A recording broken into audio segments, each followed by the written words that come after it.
तो आज का जो टॉपिक है वो हमारा है पॉवर्टी स्टूडेंट्स। तो पॉवर्टी पहले यहाँ पे डेफिनेशन लिखा है, poverty refers to a state in which an individual is unable to fulfil even the basic necessities of life. तो पॉवर्टी एक ऐसी सिचुएशन है जहाँ पे स्टूडेंट वो क्या होता है कि जो आदमी अपनी मिनिमम जरूरतों न्यूनतम जरूरतें उनको भी नहीं पूरा कर पाता, तो उसके स्टेट को हम क्या कहते हैं, पॉवर्टी यानी गरीबी कहते हैं। कि गरीबी क्या है, जहाँ पे आप देखिए उसके पास खाने के लिए ठीक से खाना नहीं है, पीने के लिए पानी नहीं है, पहनने के लिए कपड़े नहीं, तो क्या वो बेसिक नेसेसिटीज ऑफ लाइफ जो है उसको पूरा नहीं कर पा रहा है, तो इस सिचुएशन को हम क्या कहते हैं, पॉवर्टी कहते हैं। पॉवर्टी भी स्टूडेंट्स कई टाइप की होती है, जैसे यहाँ पे दिया गया है। पहला तो ये है कि रिलेटिव पॉवर्टी। जब हम रिलेटिव पॉवर्टी की बात करते हैं तो हम पॉवर्टी किसी के कंपैरिजन में बात कर रहे होते हैं। कि मतलब जैसे कि इंडिया के लोग क्या है, यूनाइटेड स्टेट्स की तुलना में क्या है, गरीब लोगों की तुलना में।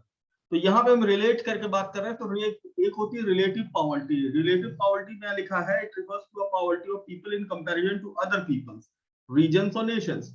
अगर हम और लोगों की तुलना में कंपेरिजन करें और तब अपने आप को गए, तो वो क्या होती है, हमारी रिलेटिव पॉवर्टी होती है। ठीक। दूसरी होती है हमारी एब्सोल्यूट पॉवर्टी। एब्सोल्यूट पॉवर्टी क्या होती है?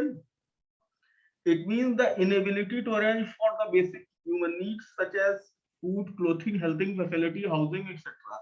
दूसरी होती है हमारी एब्सोल्यूट पॉवर्टी। एब्सोल्यूट पॉवर्टी में हम क्या करते हैं, हम देखते हैं, ये दिखा जाते हैं कि जहां पर्सन की इनेबिलिटी है, यानी क्या वो इस सक्षम नहीं है कि बेसिक नेसेसिटीज ऑफ लाइफ, जैसे कि आपकी फूड हो गया, क्लोथ हो गया, ये सबको वो अडॉप्ट कर पाए। ठीक। ओके, तो ये होती है।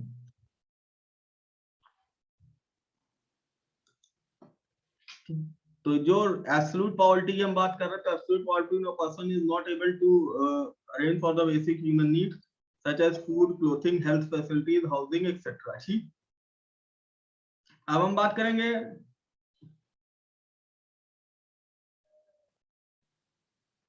Characteristics of poverty. Characteristics of poverty की क्या है? Hunger and starvation. पॉवर्टी में क्या होता है? हंगर एंड स्टार्वेशन होता है, लोगों को पास भूख होती है, खाने के लिए पर्याप्त खाना नहीं होता, ये सब चीजें होती है। तो क्या ये उसकी कैरेक्टरिस्टिक है। दूसरा है पुअर हेल्थ। जब पॉवर्टी में क्या होता है, जहाँ जब पॉवर्टी होती है वहां पे क्या होता है, हेल्थ लोगों की पुअर होती है, मतलब मेडिकल फैसिलिटीज उनके पास नहीं होती, ना तो हाइजीनिक फूड होता है, ना हाइजीनिक फैसिलिटीज होती है, तो क्या होता है, वहां पे पुअर हेल्थ होती है। तीसरा है डेट ट्रैप। जो गरीब लोग होते हैं, जहाँ पे गरीबी होती है, वहां लोग देखिए उधारी में बहुत ज्यादा लोग रहते हैं। तमाम चीजों के लिए उन्होंने पैसा उधार लिया होता है, ये लिया होता है, वो लिया होता है। तो डेट ट्रैप तो वहां पे होता ही होता है। ठीक। यानी वो एक तरीके से कर्ज में दबे होते हैं। Weak bargaining power. अगर वो काम भी करना चाहेंगे तो उनकी बार्गेनिंग पावर वो उतनी उनको जरूरत होती है, जो भी आने वाले रात पे काम मिलेगा उनको करना पड़ता है। ठीक। ये होती है characteristics. Lack of facilities of water and electricity, gender inequality, ये सारी चीजें क्या पॉवर्टी के फीचर्स हैं जो यहाँ पे दिए गए हैं, इसको आप लोग देख लीजिए। ठीक। फिर हम बात करते हैं कैटेगरी ऑफ पुअर। जो पुअर लोग होते हैं उनकी कैटेगरी क्या है? पुअर लोग कई कैटेगरी में आते हैं। पहला होता है chronic poor. It includes people who are always poor और यूजुअली पुअर। जिसी तरह क्रॉनिक डिजीज होता है कि हमेशा एक बार हो जाता है तो आदमी को उससे बाहर नहीं निकल पाता, उसी तरह क्रॉनिक पॉवर्टी भी होती है। क्रॉनिक पुअर लोग होते हैं। क्रॉनिक पुअर लोग तो मतलब लगातार हमेशा ही भी गरीब रहते हैं। ठीक। मतलब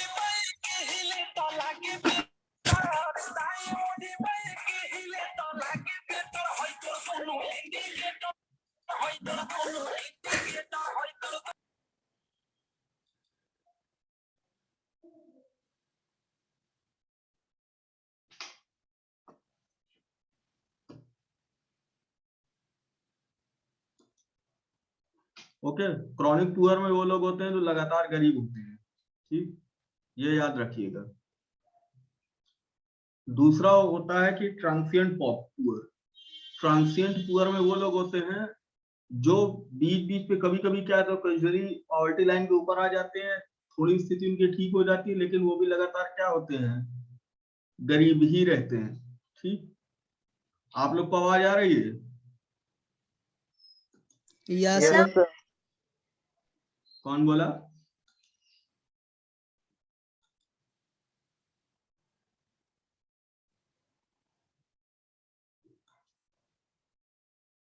ये प्रिंस केसीसी कौन है? सर सनी पांडे। अच्छा, तो अपना नाम नहीं लिख सकते हो क्या आपने उसमें? सर अंकल का है, अंकल के जिस जीमेल से चलता है उसी के जीमेल से सर वही चल रहा है ना।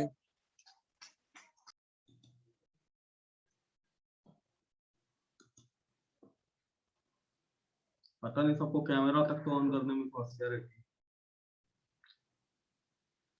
कैटेगरी ऑफ पुअर में ट्रांसेंड पुअर होते हैं जो लोग यूजुअली क्या होते हैं, ओकेजनली पुअर होते हैं, ओकेजनली कभी कभी भी बीच में उनकी स्थिति थोड़ी सही हो जाती है, लेकिन मोस्ट ऑफ द टाइम वो भी क्या रहते हैं, गरीब ही रहते हैं।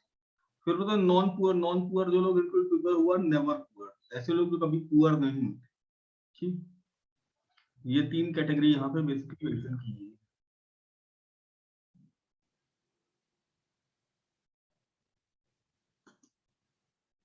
ये अलग अलग आईडी कौन आ रहा है यार?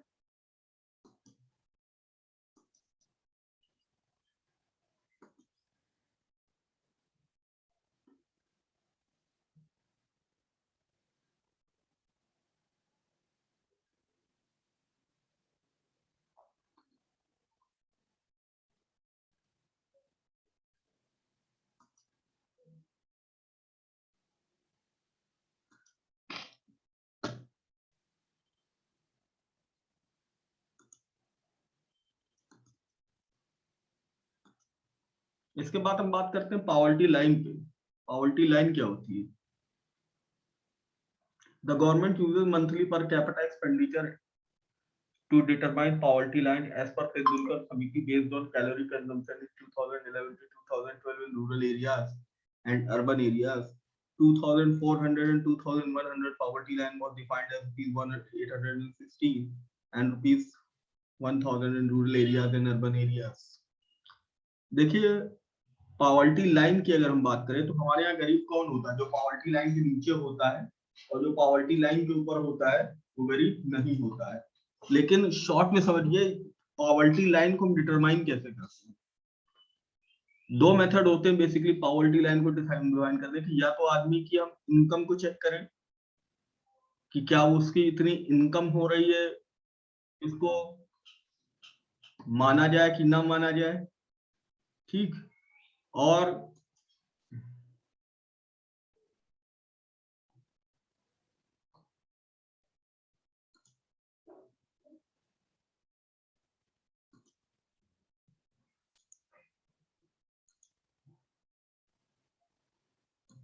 ओके,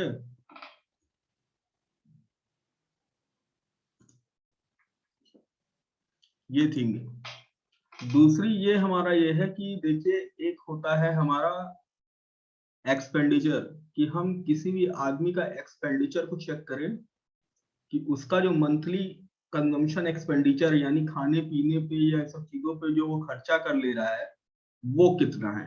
अगर वो एक मिनिमम एक्सपेंडिचर जो जरूरी होती है उसको वो सपोर्ट कर ले रहा है तो इसका मतलब वो पुअर नहीं है। और अगर वो मिनिमम एक्सपेंडिचर जो है उसको नहीं सपोर्ट कर पा रहा है, उसको नहीं कर पा रहा है, तो इसका मतलब क्या है, वो पुअर है। तो हमारे यहाँ जो पॉवर्टी लाइन का डिटर्मिनेशन होता है वो मंथली पर कैपिटा एक्सपेंडिचर एमपीसीई जो होता है उसके बेसिस पे होता है। ठीक, the government uses monthly per capita expenditure MPCE to determine poverty line as per the Tendulkar Samiti based on the calorie consumption in 2011 to 12। 2011 to 12 में एक Tendulkar committee government of India ने बनाई थी जिसने इस पे रिपोर्ट अपनी दी थी।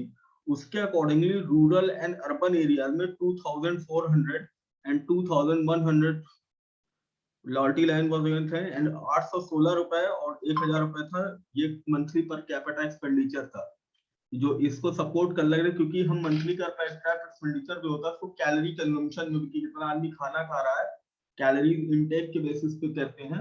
वो आप डिटेल में बुक वगैरह में आप दिए, आप लोग देख लीजिएगा। तो उसको अगर रुपीज में कन्वर्ट करेंगे तो 816 रुपए मिनिमम क्या था, वो अर्बन में है, रूरल एरिया में है, और 1000 रुपए अर्बन एरिया में। ठीक, यानी इतने का जो मंथली पर कैपिटा एक्सपेंडिचर कर ले रहा है वो क्या है, पॉवर्टी लाइन के ऊपर है, और जो नहीं कर पा रहा है वो पॉवर्टी लाइन के नीचे है। ठीक, ये याद रखिएगा।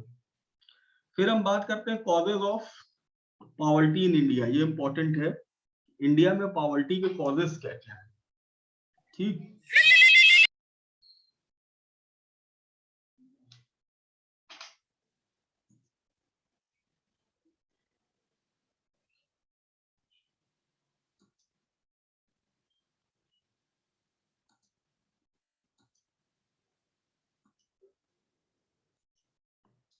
इंडिया में अगर हम पॉवर्टी कॉजेस की बात करेंगे तो सबसे पहला है excessive dependence on agriculture.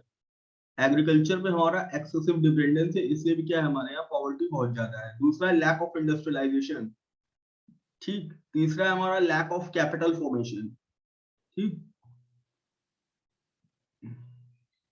Lack of capital formation.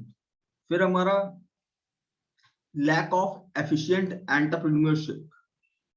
हमारे जो एंटरप्रेन्योरशिप में अभी हमारे यहाँ क्या है प्रॉब्लम है, इसलिए क्या है लैक ऑफ एफिशिएंट एंटरप्रेन्योरशिप है, ठीक। फिर rapid increase in the population, population में rapid increase, unequal distribution of national income, low productivity, unemployment and semi-employment, inflationary pressures, social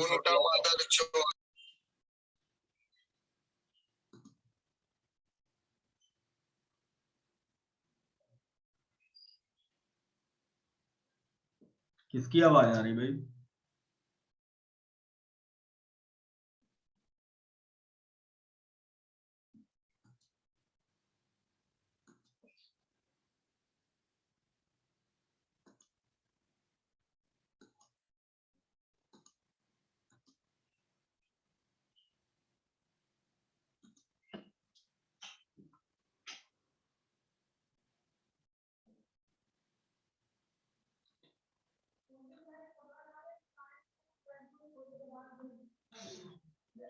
फिर उसके बाद आता है सोशल कॉजेस। सोशल कॉजेस क्या क्या है गरीबी के? पहला है traditional conventions, belief in destiny, policy of non violence, prevalent child marriage, illiteracy, ignorance, caste system. अगर इन सब चीजों को देखिए बहुत सारे सामाजिक कारनामे है गरीबी की। पहला तो ये है कि ट्रेडिशनल कन्वेंशन और ट्रेडिशनल हम चीजें मान के बैठे हैं, ठीक। फिर उसके बाद बिलीफ इन, कुछ लोग अपने भाग्य पे ही है निर्भर है, काम नहीं करेंगे, बिलीफ इन डेस्टिनी।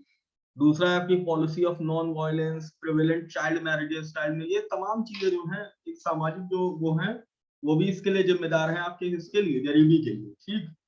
ये समझ के रखिए, ठीक। फिर है पॉलिटिकल एंड एडमिनिस्ट्रेशन कॉजेस, ठीक।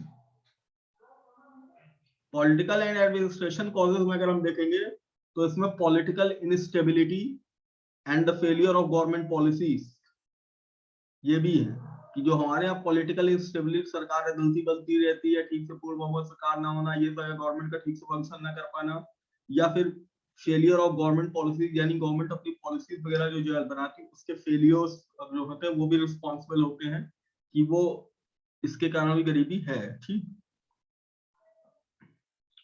इसके बाद हम जो नेक्स्ट टॉपिक है वो हमारा है special programmes for poverty alleviation, यानी गरीबी को हटाने के लिए जो कार्यक्रम चलाते हैं या जो नीतियां अपनाते हैं उसको क्या कहते हैं, पॉवर्टी एलिविएशन प्रोग्राम्स और पॉलिसीज। सरकार ने बहुत सारी चलाई है आज तक, ऐसा नहीं है इसमें। और दूसरा है सेल्फ एम्प्लॉयमेंट और वेज एम्प्लॉयमेंट प्रोग्राम, ठीक। तो यहाँ तक हम आज डिस्कस कर ले रहे हैं, नेक्स्ट जितना है आप इसको हम कल डिस्कस कर लेंगे, ठीक। इस चैप्टर वो कल खत्म हो जाएगा, इसमें ज्यादा कुछ है नहीं, ठीक। तो आज की मीटिंग हम यहीं पे एंड कर रहे हैं, बाकी आप लोग आपका इसका हम रिकॉर्डेड वीडियो डाल देंगे, ठीक।